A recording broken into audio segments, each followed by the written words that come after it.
Previous chapter में हम लोग सिर्फ बायोटेक्नोलॉजी का प्रिंसिपल पढ़े थे, टेक्निक्स पढ़े थे। अब इस टेक्निक को, प्रिंसिपल को हम अपने लाइफ में ह्यूमन वेलफेयर के लिए कैसे यूज कर सकते हैं हम पढ़ेंगे। Applied biotechnology, and if it is belongs to the plant biotech, then it is called as green biotechnology. If it is belongs to the animal biotech, then it is called as red biotech.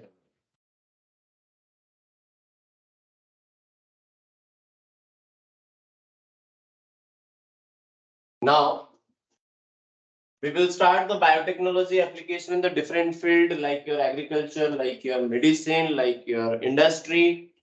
तो हम लोग start करते हैं पहले biotechnological application in the field of agriculture.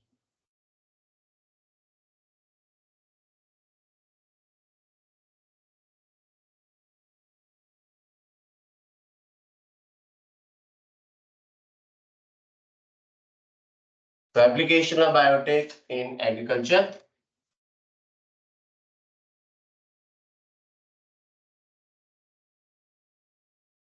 So before starting the application of biotech in the agriculture, we need to go for,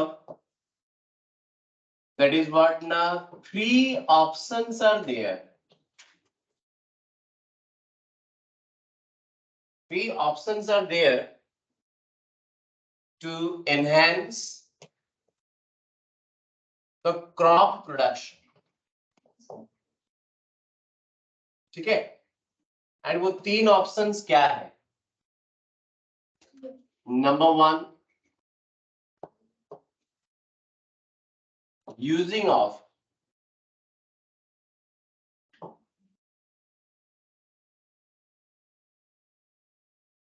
agrochemicals. Agrochemicals means क्या है? The using of the chemicals in the agriculture is called as what? Agrochemicals. Those chemicals which are using for the agriculture purpose are called as agrochemical. तो आप अगर ज्यादा agrochemical use करेंगे तो obviously आपका जो crop production है वो increase करेगा, enhance करेगा, है कि नहीं? So using of the agrochemicals में हम लोग क्या क्या example दे सकते हैं? For example, that is what? ना fertilizer, pesticide, weedicide,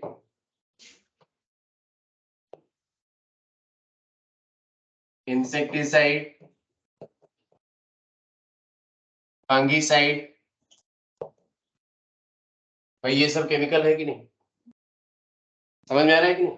जितना ज्यादा केमिकल यूज करेंगे अपने क्रॉप फील्ड में उतना वो आप कंट्रोल्ड रहेगा, उतना बढ़िया आपका ग्रो करेगा आपका प्लांट, राइट? बट प्रॉब्लम क्या है? प्रॉब्लम है इसका जो साइड इफेक्ट है, it is not eco friendly. आप लोग जानते हैं इसके वजह से यूट्रोफिकेशन, बायोमैग्निफिकेशन, एल्गल ब्लूम वगैरह होता है। आप लोग इकोलॉजी पढ़े हो, इसके साथ इसको रिलेट करना है। It is not eco friendly. Number two, increase the salinity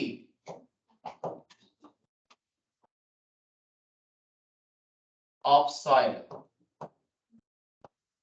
अगर सॉइल का सैलिनिटी इंक्रीज करे तो फर्टिलिटी डिक्रीज कर रहा है कि नहीं? So soil fertility decreases, and इसीलिए हम लोग क्या करते हैं ना, मोस्टली आज के डेट में ऑर्गेनिक फार्मिंग ज्यादा पे फोकस कर रहे हैं। So it is a chemical farming. ये जो यूजिंग ऑफ द एग्रोकेमिकल हो गया तो केमिकल फार्मिंग हो गया, using of the different type of your chemical pesticides वगैरह वगैरह। तो ये आपके बॉडी में भी ज्यादा तो हार्मफुल ही होता है, right? Number two, three options मैंने लिखा था, ध्यान रहे। कितना ऑप्शंस? थ्री। ये था number one. We are coming to number two, using of organic farming.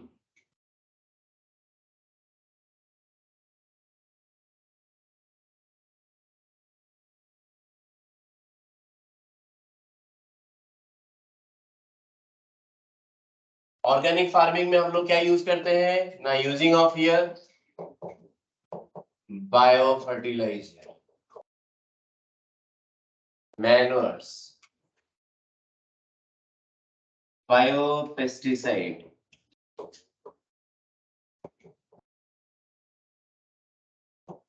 ठीक है, bio control,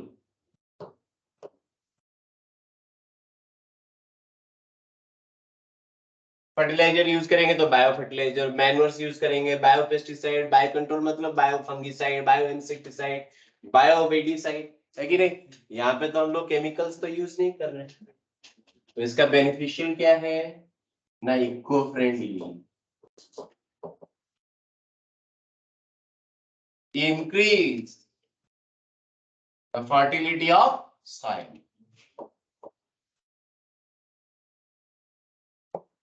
increase the fertility of soil, तो ये बूस्ट अप करेगा, फर्टिलिटी कैपेसिटी सॉइल का इंक्रीज कराएगा, डिक्रीज नहीं करेगा। ये है सेकेंड ऑप्शन। थर्ड ऑप्शन में आते हैं, भाई इन दोनों में कॉमन क्या है, इन दोनों में कॉमन ये है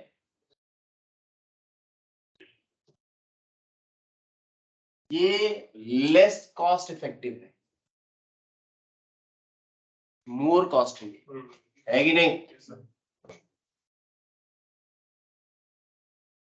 दोनों में यही तो कॉमन है। एंड जैसे कि बहुत सारा कंट्रीज है जो पोर कंट्रीज है, अंडर डेवलपिंग कंट्रीज है, वहां पे जो फार्मर्स होते हैं उनके पास इतना ज्यादा इकोनॉमिकली वो इतना स्टैंडर्ड नहीं होते हैं, स्ट्रांग नहीं होते कि इतना ज्यादा केमिकल्स वो यूज करें, bio fertiliser, manures, decomposed farming वो कर पाए, तो इसी वजह से उनको बहुत ज्यादा पैसा लगता है। इसका और एक सोल्यूशन हमारे पास है, and that is what number 3, use of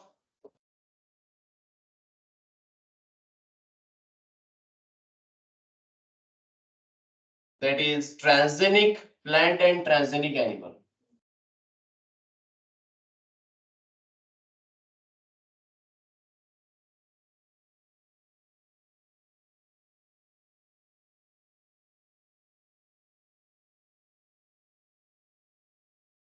So using of the transgenic plants and transgenic animal, otherwise called as what na, genetically modified organism, GMO, very important word, genetically modified organisms को ही हम लोग transgenic organisms बोलते हैं, that is transgenic plant and transgenic animal. आप लोग insecticide क्यों use करते हैं, to kill the insect? अगर plant ही insect resistant बन जाए तो, if the plant become insect resistant, then we no need of any use of what na pesticides, we no need to use any kind of what na insecticides, क्योंकि plant ही itself insect resistant है, plant ही itself pest resistant है, समझेगी नहीं। so that is why we are making the plant resistant to insect, resistant to pest, means we are modifying the genetic composition or genetic constituent of that organism. That is why it is called a GMO, transgenic organism. Actually, GMO दो type का है. Transgenic organism is a type of GMO. जरूरी नहीं है कि transgenic और all GMO are transgenic. बात को समझिए. Modification का मतलब क्या है ना, either by means of addition of gene or by means of subtraction of gene.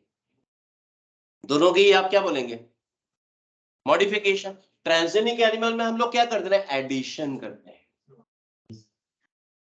So it is the reason why the transgenic organisms are the part of the GMO, लेकिन GMO में दोनों type आ सकता है, addition हो या subtraction, हम बाद में बताएंगे। So using of the transgenic organisms और plants and animals, that is GMO, for example insect resistant plant,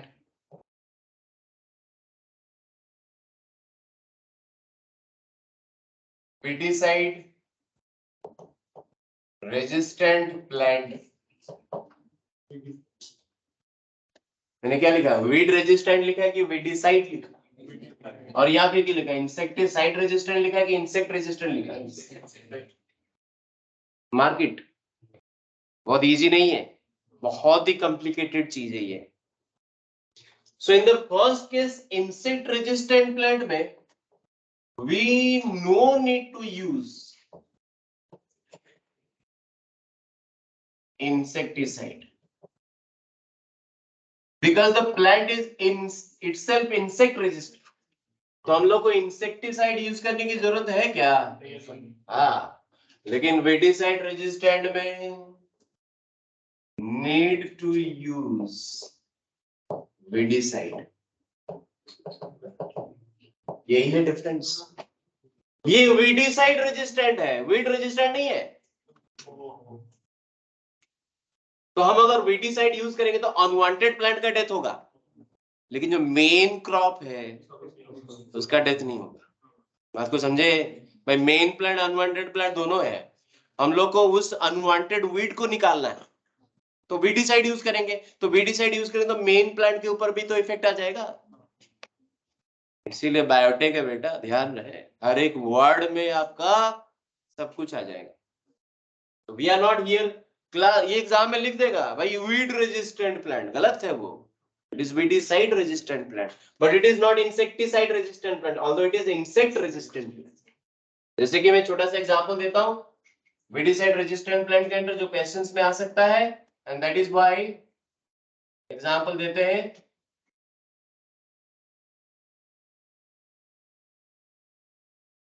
Glyphosate resistant plant. Glyphosate याद रखिए, it is a weedicide. Glyphosate is a very strong weedicide. अगर आप अपने cultivated plant में, अगर आप अपने कल्चर में, अपने एग्रीकल्चर लैंड में अगर आप ग्लाइफोसेट यूज कर रहे हैं, क्योंकि ग्लाइफोसेट इज अ वीडिसाइड, तो ग्लाइफोसेट क्या करता है, मेन प्लांट को भी किल कर देता है. तो अगर आप मेन प्लांट को ग्लाइफोसेट रेजिस्टेंट बना देते तो ना आप ग्लाइफोसेट यूज करिए अपने कल्चर में, अपने एग्रीकल्चर लैंड में, वीड से वो मर जाएंगे. तो वहां पे हम अल्टीमेटली क्या कर रहे हैं, क्वेश्चन है, we are reducing the manual labours. We are reducing what?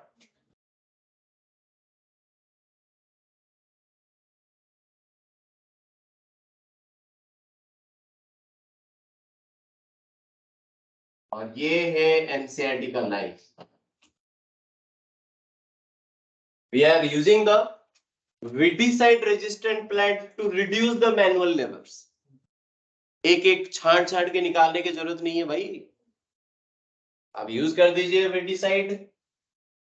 And the main plant is already weedicide resistant, so unwanted plant जो sensitive है वो मर जाएंगे. बायोटेक आपके लाइफ को बहुत इजी कर दिया है, समझे कि नहीं? एंड इस ट्रांसजेनिक और जीएमओ को हम लोग क्या बोलते हैं, tailor made plant. The NCERT line, पूरा एनसीईआरटी का लाइन है.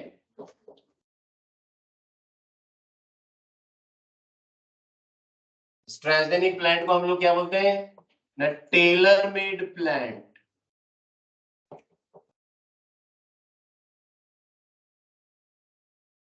भाई हम लोग कपड़े के दुकान में जाते हैं कपड़ा खरीदने के लिए, राइट? उस कपड़े को लेके जाते हैं टेलर के पास. टेलर उसको काट कूट के एकदम पूरा डिजाइन करके बना देता है. हम लोग भी तो वही कर रहे हैं, हम लोग भी तो वही मॉडिफाई कर रहे हैं जेनेटिक मटेरियल्स को. टेलर मेड प्लांट मतलब transgenic plant.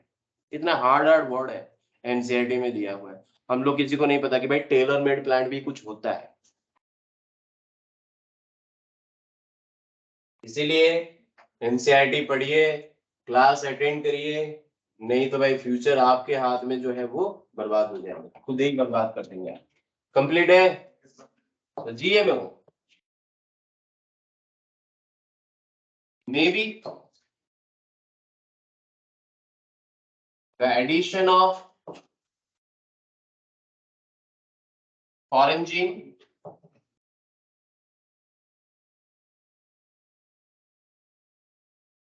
or maybe subtraction of undesirable gene.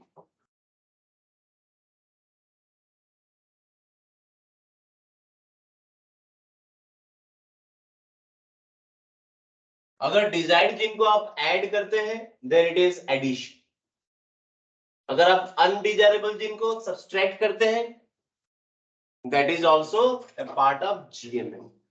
तो फिर समझ में आया कि नहीं?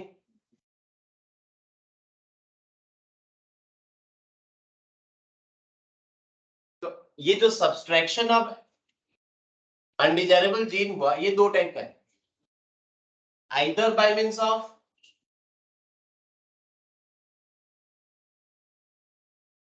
नॉकआउट जीन, मतलब रिमूवल, मतलब सीधा उसको किक मार के निकाल दिए, नॉक आउट। अरे समझे कि नहीं? मतलब ये फिजिकली आपने जीन को रिमूव किया, लेकिन क्या ये पॉसिबल है? भाई आपके बॉडी में ट्रिलियंस नंबर ऑफ सेल्स है एक प्लांट का, उस हर एक सेल से आप उस जीन को निकालेंगे, वो पॉसिबल है? तो knockout of the gene is almost impossible, लेकिन होता है।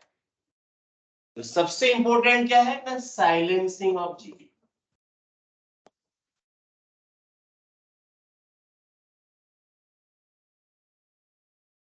अगर आपके पास ये अनडिजायरेबल जीन को आप एक्सप्रेशन ऑफ जीन को प्रिवेंट कर दिए, gene is expression means what ना, gene will be express by means of RNA by means of protein, उसी को तो हम लोग जीन एक्सप्रेशन बोलते हैं, central dogma in molecular biology.